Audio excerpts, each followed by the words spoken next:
Bom dia a todos, obrigado pela presença, por estarem conosco aqui na divulgação dos resultados da Positivo Tecnologia do primeiro trimestre de 2025. Eu sou o Luiz Palhares, o Head de Relações com Investidores. Estamos aqui hoje presencialmente com o Hélio Rottenberg, nosso fundador e CEO, o Fábio Feigl, nosso CFO, do meu lado, a Marielva Dias, vice-presidente de Negócios com Instituições Públicas, e remotamente nós temos também o Rodrigo Guercio, vice-presidente de Negócios Corporativos, e o Carlos Maurício, CEO da Positivo S+. Nós faremos uma apresentação dos resultados, depois abriremos para perguntas e respostas. Quem quiser fazer pergunta, por favor, utilize o botão Q&A na parte inferior da tela. Eu passarei a palavra ao Hélio, mas antes nós vamos compartilhar um vídeo da nossa nova campanha institucional, que foi ao ar ontem, e que mostra como a inteligência artificial já é uma realidade nas soluções oferecidas pela Positivo Tecnologia.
Bom dia a todos.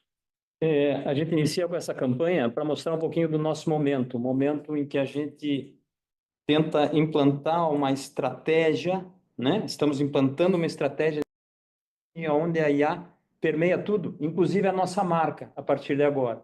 O IA da tecnologia, registramos esse IA dentro da palavra tecnologia para designar esse nosso momento. Nós fazemos infraestrutura para IA em todos os nossos produtos, do PC ao servidor, às máquinas de pagamento, aos tablets, aos serviços de IA, para infraestrutura de IA nas empresas. Nós estamos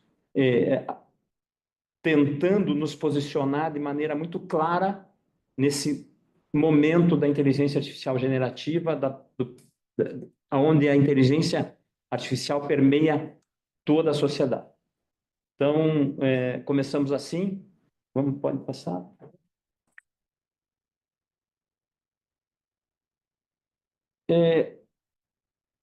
Tivemos um trimestre ruim, um trimestre que já era esperado ruim.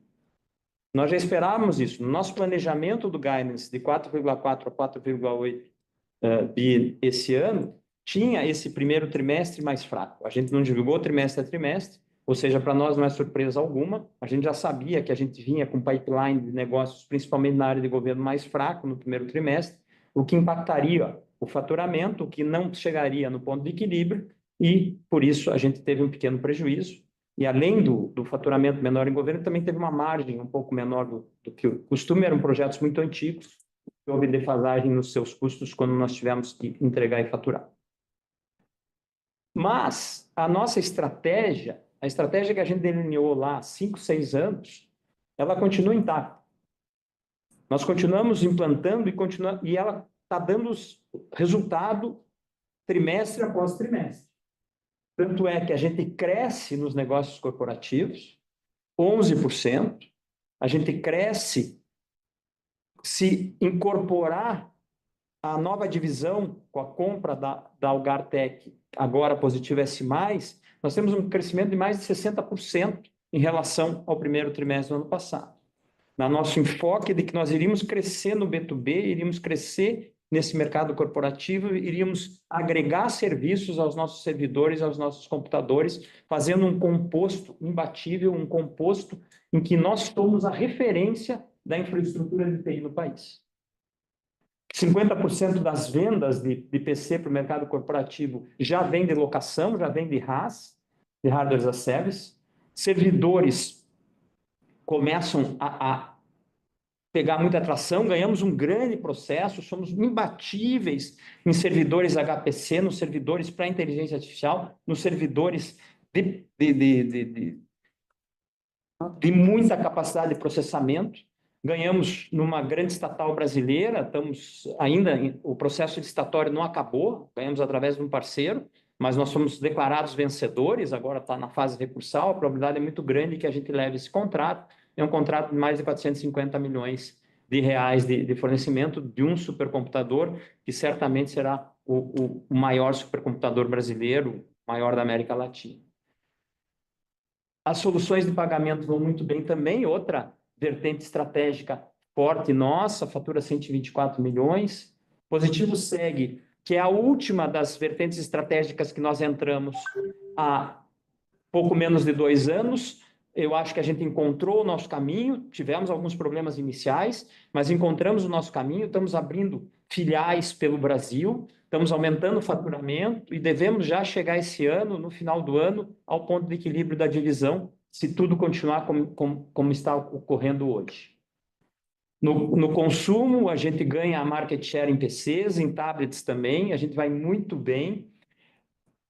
Compensa um pouco a não tanta força dos clientes grandes, dos grandes varejistas com o D2C, com a nossa venda direta ao consumidor final e com o marketplace, com esse fenômeno que está acontecendo nos últimos anos de crescimento dos marketplaces pelo Brasil nessas grandes plataformas. A gente também se preocupa com os custos, né? Divulgamos há 2 trimestres que nós iríamos fazer um plano de eficiência, isso continua sendo atacado com muita força, já dá para ver os números de custo fixo menor que ano passado, apesar dos dissídios. Nós temos já mencionei a entrega de projetos antigos de governo com custos defasados que prejudicaram a margem nesse segmento, e que mantemos o nosso guidance de 4,4 a 4,8 bilhões, muito confiantes que vamos atingir esse guidance. E na área de ESG, uma notícia muito boa, nós já éramos Ecovadis Ouro, mas agora estamos no top 2% das empresas do mundo. Isso significa que as nossas práticas são as melhores práticas que se equiparam, estão dentro dos 2% das melhores práticas no mundo. Vou passar. Os resultados, como a gente já mencionou, resultados fracos no trimestre, resultados que vieram dentro do esperado mais fracos, base de comparação com o primeiro trimestre do ano passado bastante, vamos dizer, covarde, tivemos um primeiro trimestre do ano passado muito forte, principalmente por causa de projetos especiais, tivemos um grande faturamento de projetos especiais e tivemos também instituições públicas mais fortes. Baixou um pouco esse ano, a gente já previu ao longo do ano passado inteiro, a gente vem dizendo que os editais estavam sendo postergados, e realmente estavam sendo postergados, a Mari vai comentar um pouquinho mais, temos aí já publicados editais bastante grandes, né? A nossa margem bruta, ela se manteve dentro dos mesmos patamares, a margem EBITDA um pouco menor, justamente por causa do não atingimento de ponto de equilíbrio, que traz um pequeno prejuízo de 13 milhões, claro que custos financeiros também altos, com esses juros bastante altos, nos trazem ajudam nesse prejuízo. Uma geração de caixa negativa, justamente por um trimestre fraco, a gente fica mais estocado, a gente precisa entregar esses estoques agora nos próximos trimestres. E uma dívida líquida que se mantém sob controle ali na faixa de 760 milhões, embora o múltiplo de dívida líquida e EBITDA piore, porque o EBITDA piorou muito, a gente substitui um EBITDA muito forte do primeiro trimestre do ano passado por um EBITDA mais fraco nesse primeiro trimestre. Então, a relação piora, embora a dívida não tenha aumentado. Ela está bastante sob controle e a gente espera ir diminuindo ela paulatinamente ao longo desse ano, ao longo dos próximos anos, como a gente tem feito nos últimos anos. Só para dar a cara do que eu falei, da implantação da nossa estratégia de diversificação, fica muito claro para os números, né? Se a gente comparar 2018 com hoje, é uma empresa completamente diferente. Nós tínhamos uma empresa totalmente voltada a computadores, um pouco de smartphone em 2018, para trás, quando a gente começou a fase de diversificação. A gente tinha aí o consumer com perto de 50% da empresa, o corporativo com outros 50%, divididos entre corporativo propriamente dito e instituições públicas. A gente sempre separa instituições públicas porque é um mercado que a gente atua há muitos anos, então ele é muito forte, né? Em 2024, a gente começa essa diversificação, em 2025, no primeiro trimestre, a gente mostra aí 23% em instituições públicas, mas 48% em corporativo, 29% em consumer, ou seja, muda totalmente a pizza. E PC e mobilidade, que representavam 100%, 71% ano passado, representa 53% agora. Serviços vai para 24%. Eu não vou dizer que serviços vai se manter em 24% nos próximos trimestres, vai cair um pouco percentualmente, porque como o faturamento das demais áreas não foram tão altos, o faturamento de PC não foi tão alto, principalmente em instituição pública, serviços foi 24%. Mas vai ser um pouco abaixo disso, mas muito forte de uma área que não existia. Ela existia em 2018. Era 13% ano passado. Está em 24% esse ano. E esses negócios emergentes, as máquinas de pagamento, a SEG, já representam 18% do nosso faturamento. Ou seja, a nossa diversificação, a nossa estratégia, ela está sendo implantada com maestria. Quero cumprimentar o nosso time por estar totalmente imbuído nisso, e nós estamos conseguindo mudar a empresa para uma empresa que tenha mais receita recorrente, que tenha margens melhores e que cresça em faturamento também. Estamos bastante tranquilos com isso, bastante otimistas que nós teremos muito bons anos daqui para frente. Estamos indo muito bem. Eu passo a palavra para quem agora? Para o Gerson. Bom dia a todos. Bom dia, obrigado, Hélio. Bom, pessoal, vamos falar aqui um pouquinho, então, de commercial, dos negócios corporativos. Primeiro destaque aqui em PCs. Aqui eu vou fazer um destaque duplo. Em grandes contas ou no Large Enterprise, né, nós fizemos o melhor Q1 da nossa história, né, atingindo e ultrapassando aí o objetivo que a gente tinha para conselho. Em pequena e média empresa também entregamos acima do conselho para o período, né?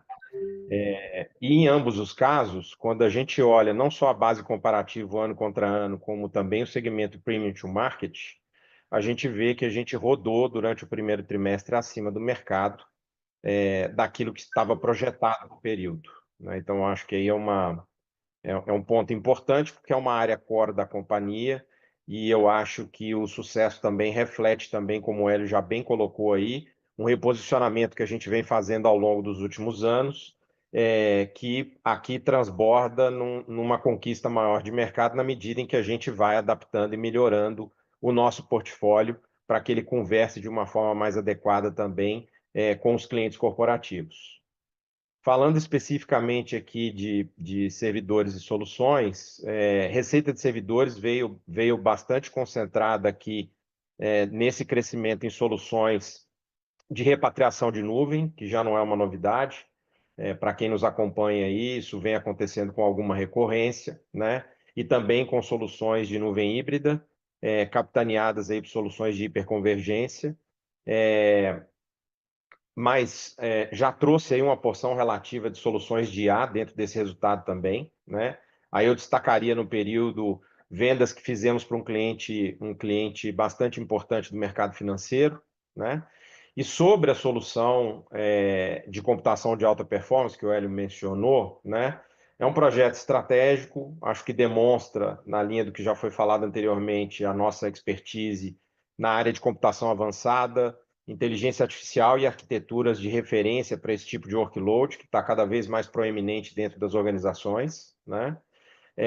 São workloads muito especializados e trazem elementos aqui, na hora que a gente posiciona uma solução como essa e que a gente arquiteta isso junto com os nossos clientes, elementos de última geração, como, por exemplo, as últimas gerações de GPU NVIDIA e de outras plataformas que vão dentro dessas soluções, né? Positivo S+. Tivemos aí uma execução, vou dar spoiler aqui, o Carlos vai falar um pouco mais adiante. Tivemos uma performance muito boa acima do plano, né? Conquistamos aí diversos novos clientes também. E aí é muito importante destacar, né, que a gente vem fazendo um esforço já conjunto da gente cada vez mais estar mais juntos dentro dos clientes e tentando descobrir como é que a gente, de uma forma combinada, como o Hélio bem desenhou, como é que a gente traz uma proposta de valor melhor para os nossos clientes. Então, isso é muito importante. E aqui, por fim, soluções de pagamento, como o Hélio já comentou, né, uma aceleração importante, porque é uma aceleração com um crescimento em cima de uma base muito forte de comparação, que foi 2024.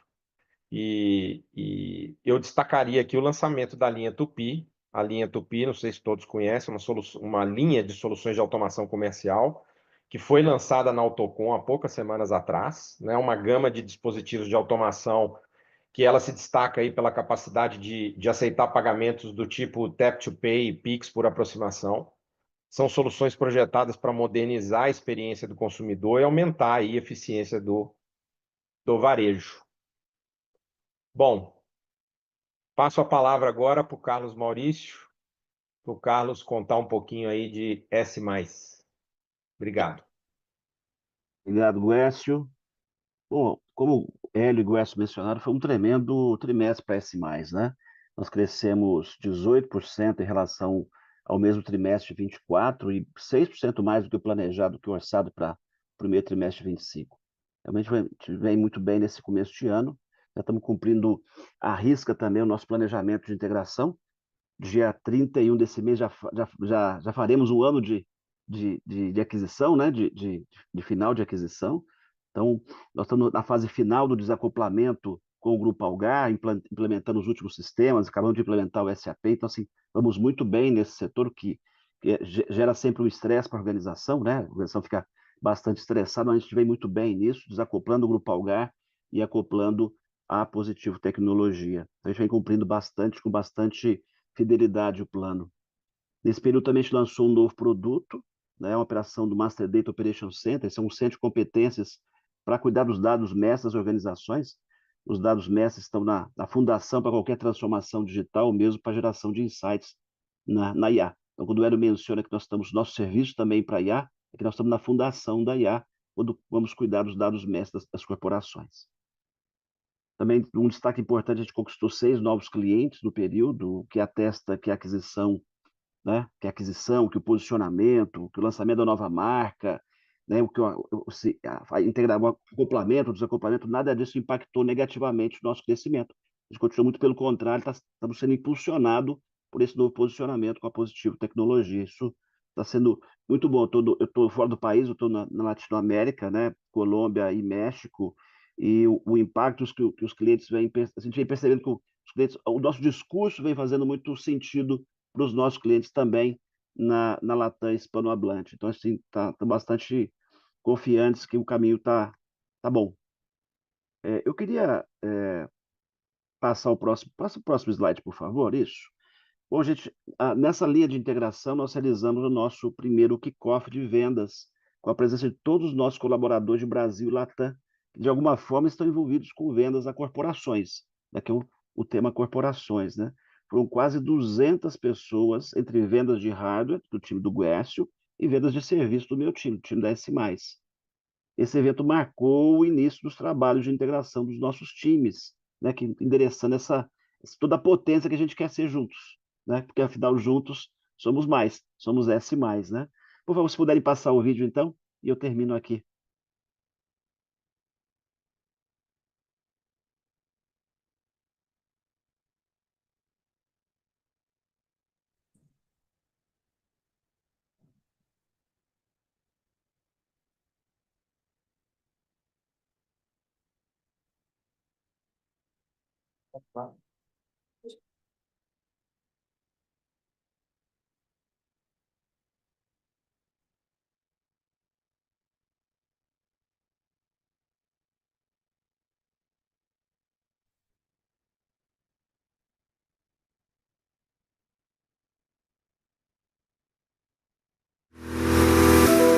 tivemos a sorte de poder trazer todos vocês para trabalharem junto com a gente para formar a maior empresa de infraestrutura de TI do Brasil e, quiçá, da América Latina.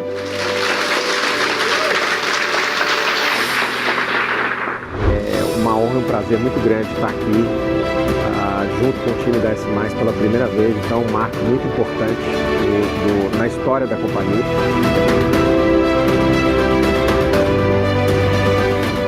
E a aquisição da Algartec, agora Positivo S+, é a concretização desse plano. Está pronta, preparada para ser uma empresa completa para atender os nossos clientes B2B.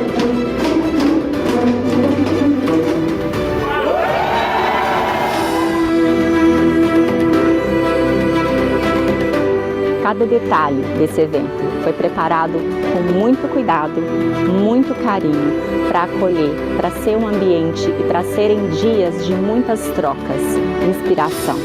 Ver aqui presente líderes, liderados, parceiros, todos em prol de um único objetivo, o resultado dessa companhia.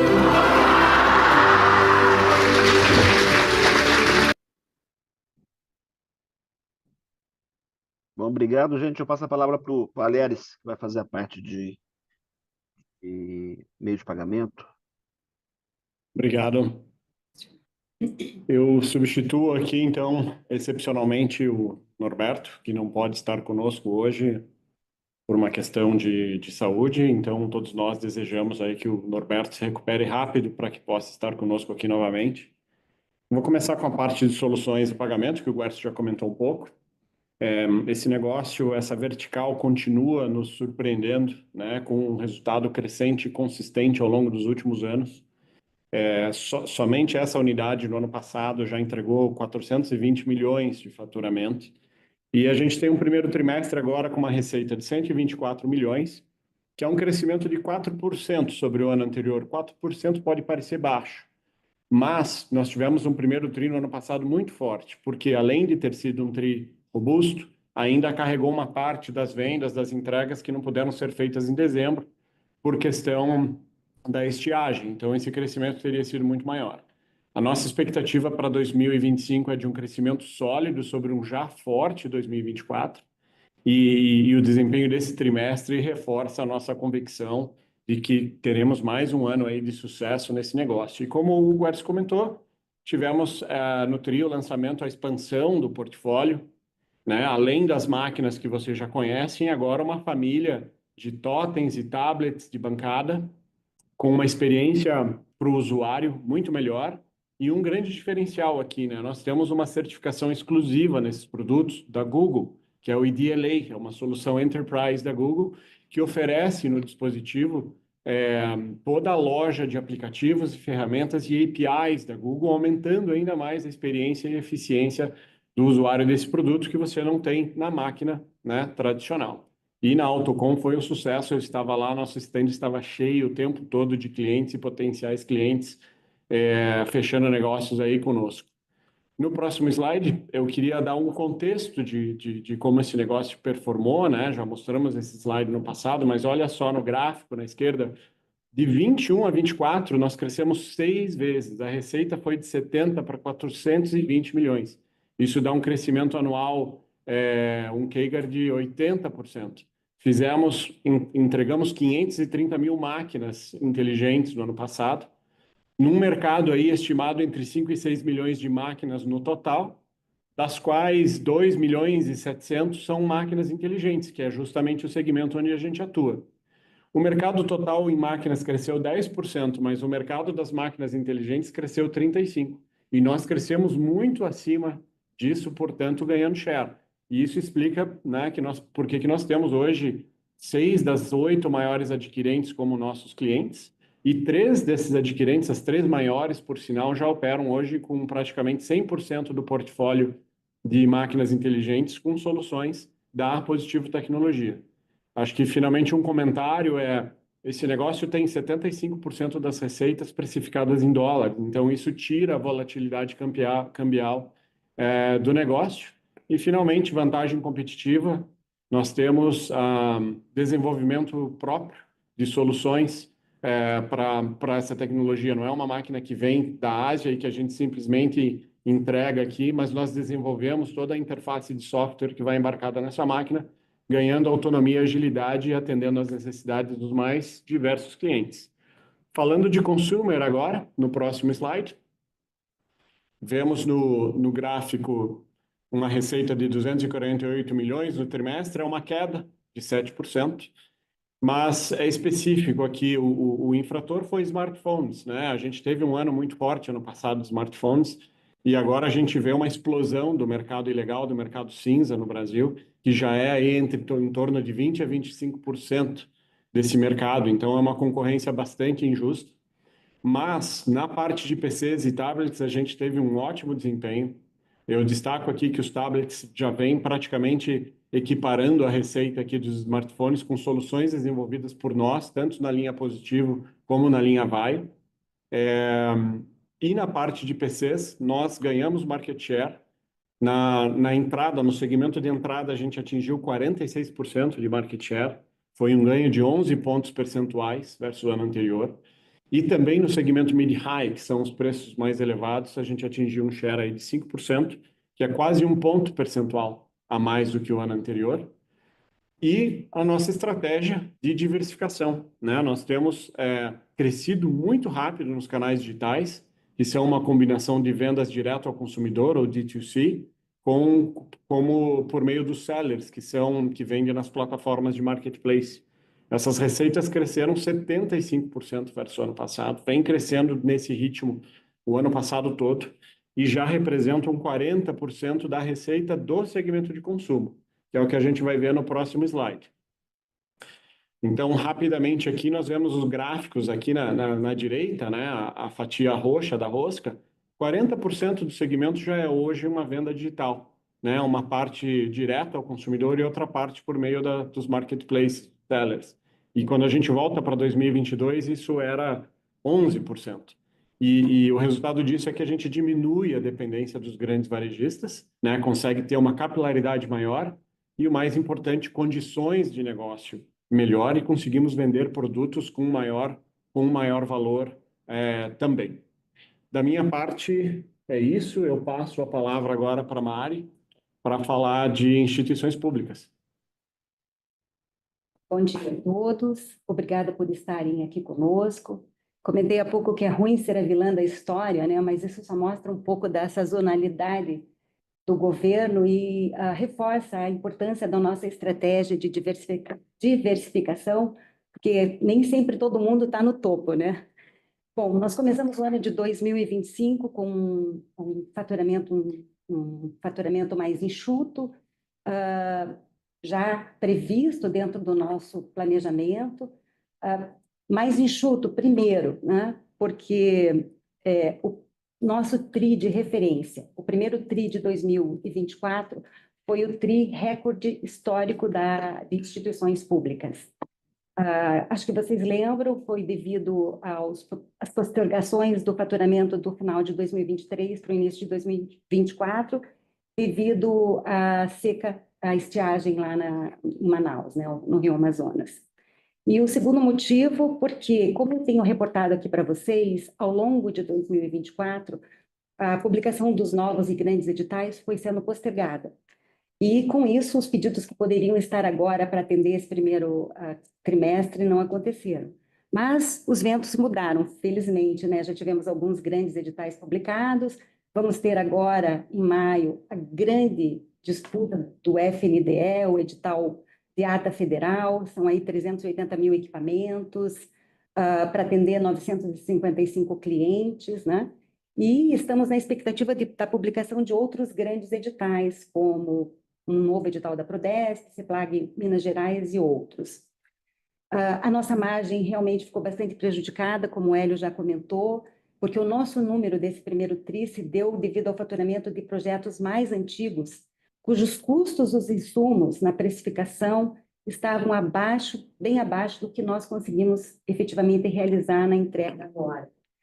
O que mais que eu posso falar? Vemos uma recuperação dessa margem agora para o segundo trimestre e uma normalização para o segundo semestre. Estamos bastante confiantes, por quê? Porque estamos já com 80% da receita prevista em 2025 já contratada ou em processo de contratação. Vale lembrar aqui para vocês que a LOA só foi aprovada agora no final de março e que os nossos processos no governo são muito lentos, tanto o processo de contratação do governo como o nosso processo de entrega. Então, estamos muito confiantes mesmo que teremos aí um segundo semestre bem melhor e focados para fazer a nossa estratégia acontecer e conseguir entregar melhores resultados. Passo a palavra agora ao Fábio. Obrigada. Obrigado, Mari. Bom dia a todos. Acho que antes de começar os destaques financeiros, eu gostaria de pontuar, acho que todos já comentaram na apresentação, mas tem 4 informações importantes, né? Esse primeiro trimestre é o menor trimestre orçado nosso, né? Então, a tendência é que a companhia tenha nos próximos trimestres um volume operacional maior. Esse trimestre também, como o próprio Hélio comentou no início, ele está dentro do orçamento. Então, a companhia já orçou um primeiro trimestre mais fraco em termos de volume de faturamento. O terceiro ponto importante é a base comparativa. A partir do segundo trimestre, a gente deve ter uma base comparativa que ficará normalizada, o que facilita a comparabilidade. E, por fim, o nosso guidance está mantido. Então, a companhia está confiante aqui nos números e na entrega do orçamento. Então, aqui, resumindo, né, a receita bruta, a gente fecha esse trimestre com 851 milhões, um decréscimo de 28% em relação ao primeiro trimestre do ano anterior, com as razões que a própria Mari acabou de comentar, né, um início de governo em 2024 muito forte, além dos projetos especiais. Pode passar. A nossa margem bruta é um bom sinal, ela está estável, 23,9%, o mesmo percentual que atingimos em 2024. Principalmente, né, tivemos um efeito de governo com um decréscimo em razão dos projetos mais antigos, mas em contrapartida a gente busca o equilíbrio pelos negócios corporativos que o próprio Guercio e o Carlos Maurício ponderaram, né? Então a empresa hoje ela atinge seu equilíbrio com a diversificação dos negócios. O EBITDA mais baixo, 53 milhões, né, mais baixo em relação ao ano anterior, que é o ano anterior atípico, mas é um EBITDA que sofreu muito em função de um menor faturamento da companhia nesse trimestre, previsto, mas é um faturamento menor, mas em contrapartida a companhia conseguiu seu equilíbrio, né, ajustando as despesas, como o próprio Hélio comentou, né, as despesas operacionais, tanto despesas comerciais como as despesas administrativas, e aí entregando o EBITDA de 53 milhões. Isto posto, né, resulta num prejuízo de 13 milhões, dentro da expectativa da companhia, mas que, como eu comentei no início, um ponto importante, que esse é o primeiro trimestre, é um trimestre que a gente já havia planejado ele mais fraco, e a tendência é que a companhia entregue resultados melhores nos próximos trimestres e reverta essa situação pontual aqui de prejuízo. Foco importante nosso, capital de giro, a evolução dos estoques. Fechamos esse primeiro trimestre com um estoque de 1,88 bilhões. Estoque, assim como, né, na visão financeira, todo o capital de giro é muito importante, o controle. Então, é uma rúbrica que a companhia trata todo dia, avaliar os estoques. Então, a gente chega num cenário muito próximo ao primeiro TRI de 2024, que tem um TRI de faturamento forte. Então, a gente tem uma tendência de queda dos estoques. E do lado direito, a geração de fluxo de caixa operacional. Tivemos um consumo de caixa aqui de 52 milhões nesse trimestre, motivado pelo menor faturamento, né, e por esse prejuízo aqui do primeiro trimestre. Continuando, temos o endividamento líquido. A dívida, o próprio Hélio comentou no início, a gente tem uma estabilidade importante aqui na dívida líquida da companhia. Encerramos o primeiro trimestre com 760 milhões. Nossa alavancagem ela sobe pelo EBITDA mais baixo, em substituição ao melhor EBITDA que nós tivemos em 2024, que foi no primeiro trimestre. É uma questão conjuntural, como eu reforço, né, como eu comentei, a tendência é que a companhia, com a aceleração das vendas, manutenção do guidance, a gente comece a gerar mais EBITDA e aí, consequentemente, a nossa alavancagem tende a reduzir. No gráfico abaixo, a gente tem divisão dos nossos produtos de dívida, né? O foco bastante grande em capital de giro, com quase 50%, mas a gente também tem a distribuição por bancos de fomento e nota comercial. Outro ponto importante aqui no gráfico abaixo é o nosso custo da dívida, né? A companhia vem brigando sempre e entregando um custo de dívida, embora uma taxa de juros mais elevada, um custo de dívida de CDI mais 0,5, que é bem importante, né? Nossa duration cresce em relação ao primeiro trimestre de 2024, outra informação bem importante, chegando a 2,6 anos. Por fim, posição de caixa de 465 milhões, isso cobre todo o nosso endividamento dos próximos 12 meses, outra informação bastante saudável da companhia, e o perfil da dívida, né? Se a gente avaliar, estamos melhores, né, do que o primeiro TRI de 2024, praticamente 70% do nosso endividamento no longo prazo. Então, é uma notícia bastante importante aqui para vocês.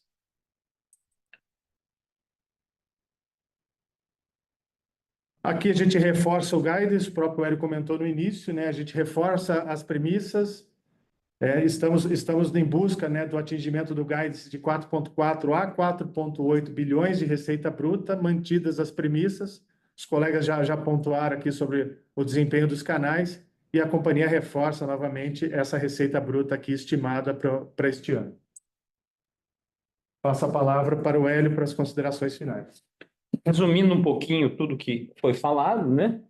De novo, mantemos o guidance para não preocupar ninguém, já era previsto esse primeiro trimestre, as soluções de pagamento super forte, muito bem pontuada já pelos executivos, crescimento do varejo, offsetando um pouquinho o smartphone, que offsetou o crescimento geral, mas em computador e tablets a gente cresce principalmente no D2C e no sellers, um sólido pipeline de servidores, a gente contou essa grande multinacional, essa grande estatal que nós ganhamos, né? Não assinamos contrato ainda, deve ser fornecido uma parte esse ano, uma parte ano que vem, não sabemos exatamente quanto, depende de quando isso vai acontecer.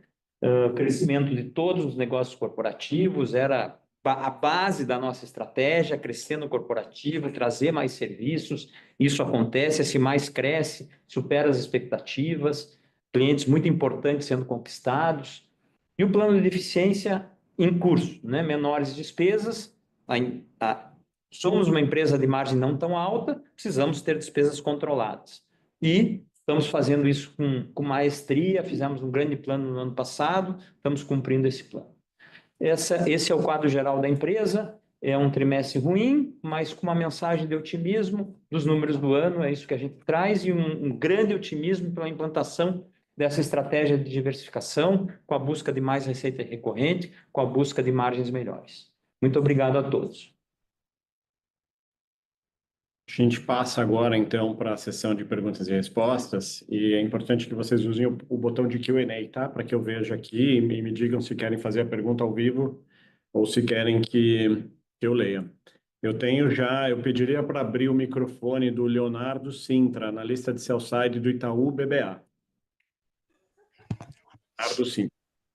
Bom dia, pessoal. Obrigado pelo call e pela oportunidade de fazer perguntas. Tenho 3 do meu lado, por favor. Acho que a primeira é sobre o pipeline de servidores e projetos especiais. Vocês comentaram bastante sobre essa licitação de 450 milhões e que deve ser parcialmente faturada agora em 2025. Se vocês puderem comentar um pouquinho mais sobre o pipeline desses projetos especiais e se esses 400 milhões eles são algum tipo de upside risk para o guidance que vocês têm para esse ano, por favor. A segunda é sobre a alavancagem.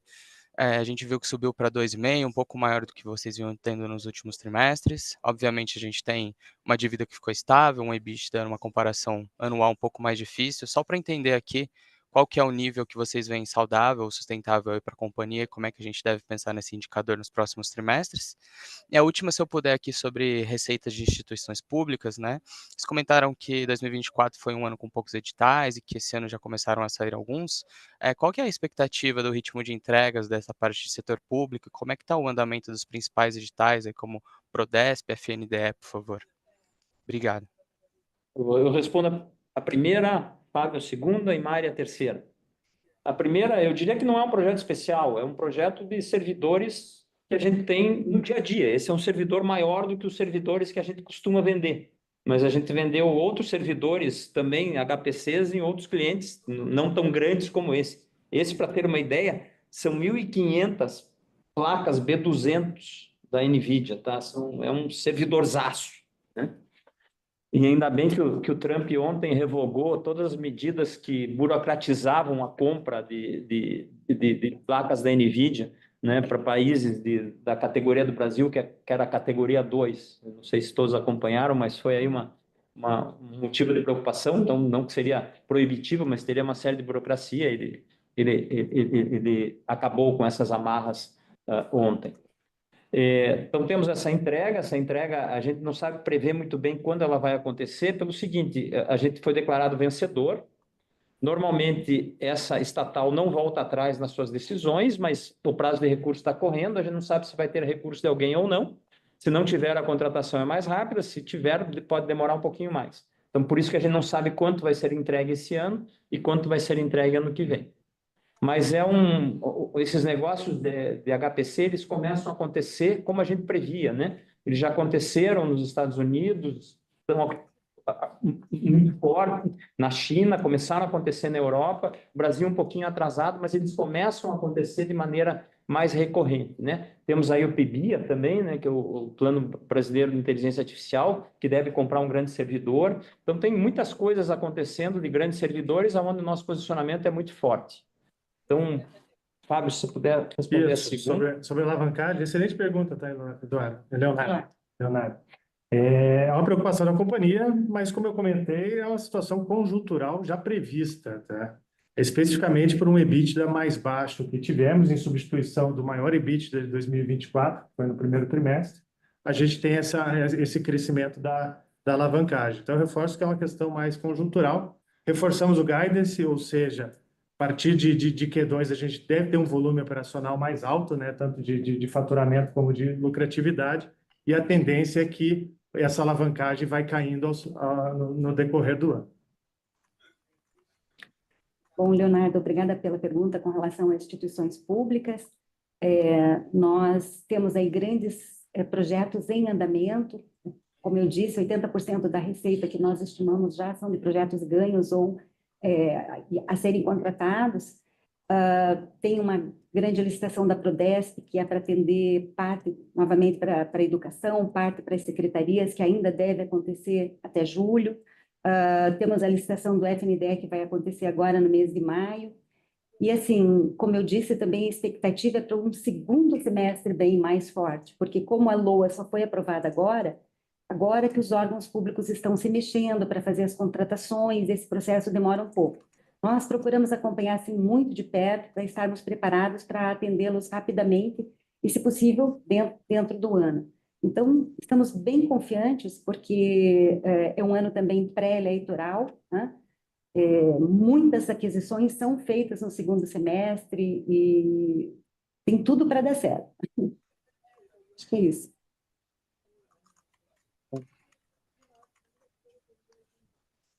Super claro, pessoal. Muito obrigado. Obrigado.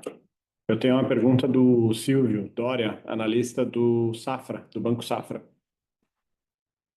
Conseguimos abrir o microfone do Silvio Dória?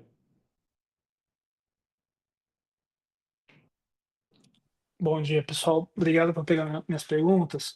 Minhas perguntas de governo já foram respondidas, mas eu tenho mais duas aqui do meu lado. A primeira é sobre guidance, né? Olhando o guidance, onde vocês veem mais desafios para atingir a meta, né? E onde vocês estão enxergando mais confiança na aceleração ao longo do ano? E se eu pudesse fazer mais uma pergunta, falar um pouquinho sobre o RaaS, as vendas de PC nesse modelo foram muito fortes nesse TRI, né? Olhando para frente, como que essa dinâmica aí de crescimento mais forte no RaaS pode alterar a dinâmica de margem da companhia? Eu pego a primeira, peço que o Guercio responda a segunda, por favor. A primeira, os desafios são desafios correntes, eu não diria que tem um desafio maior que o outro, né? Talvez instituições públicas, que a gente estava um pouquinho mais preocupado, a gente já está com 80% da receita em casa. A gente já está com a margem mais ou menos definida desses 80%, né? A gente sabe qual foi a margem que a gente ganhou e a gente sabe a dinâmica do mercado e as contratações estão acontecendo, ou seja, não deve haver nenhuma surpresa nisso. Teve alguns grandes editais nos últimos 15 dias que nós ganhamos, tá? Ganhamos, quer dizer, ganhamos em preço, né? Ainda em fase recursal, etc., mas temos um grande edital na Secretaria de Educação de São Paulo que nós ganhamos, da Educatron, tem o Banco do Brasil que nós ganhamos. Então, eu acredito que na parte de instituições públicas está tranquilo. A parte de S+, são receitas recorrentes, ainda existem vendas a serem feitas, mas estamos bastante otimistas. O Carlos Maurício está bastante otimista aí da gente superar até o que a gente tinha colocado no nosso planejamento no ano. A gente tem a questão no mercado corporativo, é um mercado bastante transacional, né? O mercado está acontecendo, a gente não vê nenhuma gravidade em acontecer, nosso índice de vitória está bastante normal, então eu acredito que a gente consiga atingir em servidores a mesma coisa, a gente está vendendo, né? Não está acontecendo, tem essa grande entrega de um HPC, que a gente não sabe quanto ela vai influenciar o ano no guidance, porque a gente não sabe quanto a gente vai entregar, tá? A gente tem na parte de máquinas de pagamento os pedidos praticamente todos em casa também do ano, a gente deve fazer o ano.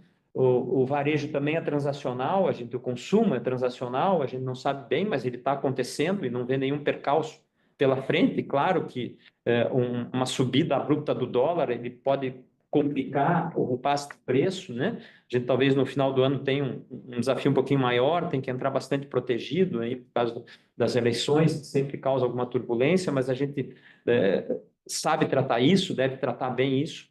Então, de uma maneira geral, a gente não está vendo um risco maior de atingimento do guidance. E não diria que tem um negócio que está mais tranquilo que o outro, mas tem alguns que já estão em casa e os outros são transacionais. É mais ou menos essa dinâmica. Yes. Bom, sobre a parte de RaaS, acho que é importante destacar o seguinte: historicamente, a gente já vem tradando aí próximo dos 50%, né? Esse trimestre ele teve ali uma consolidação forte em cima desse mix de 50%, mas não dá para dizer que é algo incomum e inesperado para a gente já planejava estar aumentando esse mix. É óbvio que aqui tem fatores internos e externos, né, na linha do que foi questionado. Eu acho que vale destacar, por exemplo, que num cenário como o cenário que a gente tem de país nesse momento, né, eu estou falando de cenário externo, fora da companhia, né, de uma Selic no patamar que está, as companhias, isso favorece muito as companhias de uma forma geral buscarem modelos como esse, onde elas têm que fazer um desencaixe de caixa menor para poder e a gente tem esse ano também migrações acontecendo no ambiente de tecnologia, né? Natural que as companhias busquem formas de fazer esse processo de aquisição ou de usufruir dessa nova tecnologia com um custo associado menor. E nesse contexto, o RaaS aparece com destaque muito grande e vem sendo muito demandado. Então, esse é o fator externo que eu acho que corrobora muito para o momento e para a gente conseguir ter sucesso no que a gente está fazendo. Da porta para dentro da companhia, eu acho que é muito importante destacar que a gente está entrando num período agora, né, principalmente aí com a turma da S+, a turma da S+, tem uma torre muito forte de Modern Workplace, que é todo o arcabouço de serviços que orbita em volta, por exemplo, desse tipo de infraestrutura, né? Na medida em que a gente seja capaz de combinar de uma forma mais intensiva todo esse stack de serviços com o que a gente tem de infraestrutura, né? Isso não só vai trazer mais recorrência para o nosso negócio, como também um impacto muito positivo quando a gente olha para frente do ponto de vista do que pode acontecer com a margem desse negócio, né? Uma das coisas que eu acho que é importante destacar aqui é que o cliente típico de RaaS, muitas vezes, ele não está mais só interessado em adquirir o hardware. Ele quer o hardware, ele quer o software que ele vai utilizar, e em boa proporção, muitos desses querem também um stacking de serviços bastante variável e extenso, que a gente agora, mais do que nunca, está muito bem preparado para a gente poder oferecer e chegar até onde o cliente quer que a gente chegue. Então, quando a gente olha para frente, eu acho que a gente deveria ter uma expectativa assim, de uma melhora geral nesse cenário, né? Com um impacto, sim, que seria positivo sob a perspectiva de margem. né? Em que proporção vai depender da nossa habilidade em poder combinar esses fatores e levar uma proposta integrada de valor para dentro dos clientes. Ok? Tá legal. Obrigado, pessoal. Obrigado. Eu tenho uma pergunta do Luiz Chagas, analista da XP. Oi, pessoal, bom dia, tudo bem? Aqui do meu lado são duas perguntas, né? A primeira delas é em relação a Positivo S+. Nesse primeiro TRI, se superaram ali o orçamento, tanto em receita quanto em EBITDA, né, desse segmento. E aí a minha pergunta aqui é quais foram os motivos dessa boa performance? Eu vi que vocês tiveram novos clientes ali. E se puderem, vocês poderiam detalhar um pouco mais sobre a estratégia de go-to-market e a estratégia de crescimento desse segmento. E a segunda pergunta é mais sobre Positivo SEG, né, em segurança eletrônica. Se se poderiam compartilhar mais detalhes dos resultados iniciais, né? Como é que tem ido esse segmento, se tem ido conforme esperado e quais têm sido os principais desafios aqui? Então, primeiro, o Carlos Maurício responde, a segunda eu respondo, já que nosso representante de SEG não está aqui, nosso executivo de SEG. Os grandes desafios da torre de serviços é você vender no tempo certo. Às vezes o hardware, você pode fazer uma única venda num determinado mês e atingir a meta do ano. Do serviço, você não vende naquele mês previsto para o seu orçamento e a receita não entra no tempo, você às vezes não atrasa o seu receitamento para o próximo ano ou você adianta o receitamento. Então, essa é uma das dificuldades que esse negócio tem. Então, quando você também, por outro lado, acelera uma venda que você está esperando para mais para frente, isso te traz resultados positivos. Então, nós conseguimos boas vendas no finalzinho do ano passado, no começo desse ano, né? E boa retenção também, né? O nosso NPS passa nos 95 esse primeiro TRI. Então, assim, isso demonstra a capacidade de entrega da companhia. Isso reflete nos contratos. Então, você retém mais contratos, renova mais contratos, consegue mais clientes, isso a receita aparece. Se nós continuarmos nessa pegada, né, e esse segundo TRI também continuarmos com novos clientes e acertando a mão no prazo da venda, as perspectivas são muito boas para o restante do ano. Então, é um pouco disso, é um pouco de acertar o time da venda, boas vendas, NPS alto, ótimas entregas, esse mix nos deu nesse primeiro trimestre e entendemos que pode nos dar no ano também um ótimo resultado. Quanto a SEG, eu acho que a gente fala pouco de SEG, porque ainda é um negócio pequeno dentro da companhia, né? Nós, para relembrar um pouquinho o histórico, nós compramos um distribuidor de SEG, né? Esse distribuidor era um distribuidor grande, mas a gente teve alguns percalços iniciais, a concorrência atacou de maneira ferrenha para não nos deixar crescer, né? Pegou alguns comerciais desse nosso distribuidor, talvez a gente não tenha feito as medidas que deveríamos para proteger. Então, nós tivemos alguns percalços iniciais. Tínhamos e também estávamos com um time de gestão voltado à manutenção de um negócio que ia bem. Quando a gente teve esse revés inicial, a gente achou que deveria mudar a estratégia, até mudando o time de gestão, para ter um time de gestão mais agressivo, com mais experiência nesse bater bumbo de venda para distribuidor e distribuidor para os integradores, né?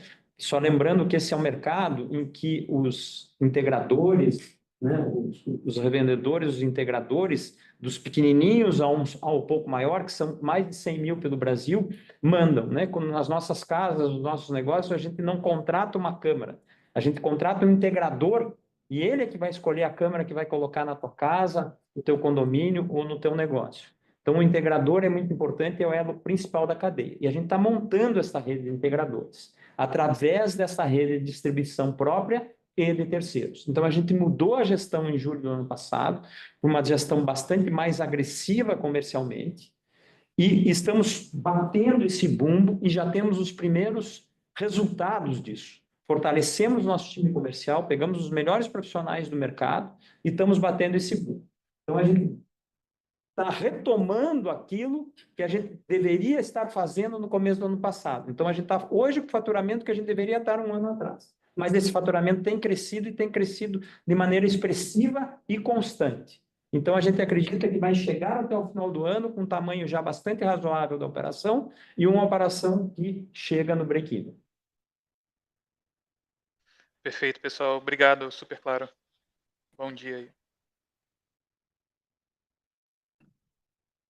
Eu tenho algumas perguntas por escrito e algumas já foram respondidas, então eu não vou ler novamente. Peço que, se a pessoa quiser mais algum detalhe, entre em contato conosco aqui. Acho que eu vou ler duas já de uma vez. Uma do acionista Felipe Vaz e do Rafael Alves, investidor. Quais são as alavancas que podem fazer vocês reverterem esse prejuízo e também voltarem a crescer o lucro, reverter esse prejuízo no ano e voltarem a ter crescimento de lucro ao longo do ano versus o ano anterior? E a outra pergunta é sobre estratégia, né? O que querem alcançar com o plano estratégico de diversificação que vocês sempre comentam? Como querem ser reconhecidos em, digamos, 5 anos? A reversão está muito clara, está tentando explicar que foi um trimestre de receita baixa. Então, a gente não atingiu o ponto de equilíbrio. Então, a reversão acontece com o aumento de receita, o atingimento do ponto de equilíbrio, e já explicamos que as instituições públicas teve uma margem atípica por ter entregue, por ter coincidido a entrega de muitos projetos muito antigos, de mais de um ano, em que a gente ganhou a licitação e que os custos aumentaram. Então, a gente teve esse revés. Então, a gente deve naturalmente aumentar as nossas margens já a partir do segundo trimestre e ter margens bastante mais expressivas no terceiro e quarto trimestre, em que os faturamentos normalmente são maiores e já teremos instituições públicas bastante normalizadas pelo que a gente tem em casa. Então, isso deve acontecer naturalmente ao longo do tempo agora. Com relação à estratégia, o que a gente quer ser reconhecido daqui a 5 anos? Sem dúvida nenhuma, na primeira vertente estratégia, como a grande empresa de infraestrutura de TI do país e da América Latina. Nós estamos hoje muito bem na América Latina, ainda sem a parte de hardware, aí ainda em processo de discussão se vamos levar hardware ou não, mas temos serviços na América Latina inteira e temos um composto muito grande no Brasil, que vai desde da estação de trabalho até o servidor, até os serviços associados. E isso é um composto que a gente quer que qualquer CIO do Brasil nos considere como fornecedor de alguma parte da sua infraestrutura ou da totalidade da sua infraestrutura. Isso nós estamos trabalhando, já somos reconhecidos, vamos ser cada vez mais reconhecidos. Isso vem tanto da estrutura que a gente montou, tanto da aquisição que a gente fez, quanto da vontade que a gente tem, de toda a campanha publicitária que a gente está fazendo, e isso tem dado resultado. Isso vai tanto em empresa privada como em instituição pública, levar este composto que nós temos hoje. Então, ser conhecido como o grande player de infraestrutura de TI do Brasil e, quiçá, da América Latina. É isso que a gente quer. Isso na nossa área core, vamos dizer assim. Continuar sendo reconhecido como uma grande marca no consumo, né? Isso é continuar fazendo o que a gente faz há anos, tendo uma marca positiva muito reconhecida na classe C brasileira, completando com a marca Vaio na classe AB. Então, a gente tem esse composto que também vai muito bem, é continuar fazendo isso. Entramos com um tablet, com uma aceitação maravilhosa, estamos com uma linha completa de tablets, lançando agora um 12 polegadas na linha Vaio. Isso está indo bem, então, continuar com esse reconhecimento de marca e de qualidade de produto no consumo. Nas avenidas alternativas, ser reconhecido como a grande empresa de máquinas de pagamento inteligente do Brasil, máquina de pagamento, cresce esse lago das máquinas inteligentes. Vocês devem perceber que onde vocês vão pagar com cartão, cada vez mais tem máquinas inteligentes, está crescendo esse lago, e a gente está performando muito bem. Acabamos de fechar um contrato de 3 anos com um dos grandes adquirentes brasileiros, tá? Pela primeira vez um contrato de longo prazo. Então, a gente vai muito bem nesse segmento, ser reconhecido como uma empresa de meios de pagamento, de hardware de meios de pagamento do Brasil. Isso a gente está acontecendo com essa ampliação da nossa linha, né? Ser reconhecido em SEG, essa é a nossa outra vertente estratégica, que é a que foi lançada por último, ainda com caminho para percorrer, e ser reconhecido pela nossa engenharia, né? em projetos especiais. Nós temos uma grande engenharia, né, que fez a urna eletrônica brasileira, que faz o terminal lotérico, não ganhamos a licitação, mas estamos lá preparados para entrar, uma engenharia muito capaz. O terminal lotérico, por exemplo, une duas engenharias nossas, né? A engenharia de PC e a engenharia de Android, a engenharia de Windows e a engenharia de Android, né? Juntas, combinadas, porque ela é o terminal de pagamento, ele tem meios de pagamento e ele tem processamento tradicional. E em tecnologia educacional, que é uma área, vamos dizer, menor, uma área histórica para nós, a gente vai muito bem, a gente está crescendo esse ano, devemos também performar. Mas essas são as linhas da estratégia, né? A gente é uma empresa diversificada, mas o grande fundamento, o core business, é crescer nessa área de infraestrutura de TI. Atingimos o horário aqui, mas acho que dá para fazer mais uma para encerrar, do Renato Prudente. Ele pergunta, no início do mês saiu uma notícia de que o ministro Haddad falou em publicação de uma medida provisória para desonerar a importação de data centers. Vocês veem algum impacto para a companhia? Segundo ele, chama-se Política Nacional de Data Centers, que será enviada ainda ao Congresso sob a forma de uma medida provisória. O Gershon poderia responder essa pergunta, mas deixa eu responder que ela é muito rápida para a gente não perder o tempo. É só ler um pouquinho com mais atenção a Política Nacional da Data Center, o que está sendo publicado efetivamente. O que tiver similar nacional não tem isenção. É só para o que não tiver similar nacional. E nós temos, nós e os nossos concorrentes, uma linha completa de servidores sendo produzidas no Brasil. Então, não há impacto no nosso negócio. Pelo contrário, pode ser que amplie o nosso negócio, porque o governo fala lá, incentivar a indústria local, né? Então, a gente acha que esse conceito de similaridade pode ser ampliado e a gente acabar até produzindo servidores dos hyperscalers. Mas essa é uma oportunidade. Ou seja, não há prejuízo, mas há talvez uma oportunidade. Acho que com isso nós encerramos. Qualquer pergunta não respondida, por favor, entre em contato com o time de RI. Hélio, você gostaria de dar alguma palavra final? Muito obrigado a todos, muito obrigado pelas perguntas. Estamos aí trazendo, como já disse, uma mensagem equilibrada, que foi um trimestre previsto. Isso não quer dizer que a gente não vai entregar o guidance, vai entregar o guidance. Estamos muito animados com a nossa estratégia, estamos muito animados com o nosso momento de companhia. Muito obrigado.